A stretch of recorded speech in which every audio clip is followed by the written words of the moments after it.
Good afternoon బావా. వ్యాపారం ఎలా సాగుతుంది? బాగుంది బావా. ఒక్కడివే చేస్తున్నావా? లేదే, వేరే కేసులు కూడా పార్ట్నరే. వాళ్ళేంటో తెలుసా? పర్సనల్ వేరు, వ్యాపారం వేరు బావా. వాళ్ళతో వ్యాపారం చేస్తూనే నీతో వచ్చి భోజనం చేయడంలా? అలాంటి వాళ్ళతో వ్యాపారం అవసరమా? నాకు అవసరమే బావా. నీకు తరతరాలుగా తరగని ఆస్తుంది, నువ్వేం చేసినా చెల్లుతుంది. మరి నీ స్థాయికి రావాలంటే నేను సంపాదించాలిగా.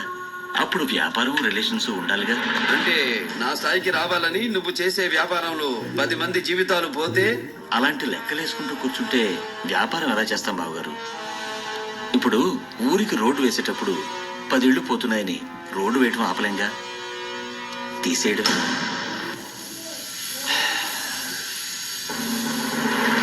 ఇవన్నీ కాదబ్బాయి, క్లారిటీగా ఒక్కటే చెప్తున్నా. లాభ నష్టాల విషయంలో 10 మంది జీవితాలు పోయినా క్షణం ఆలోచించనన్నావు. మంచి చెడుల విషయంలో బావమరిదిని కూడా చంపడానికి క్షణం ఆలోచించను. నేను ఏ పేషెంట్కైనా ఒకేలా ట్రీట్మెంట్ చేస్తా, అది బయటపడైనా బావమరిదైనా.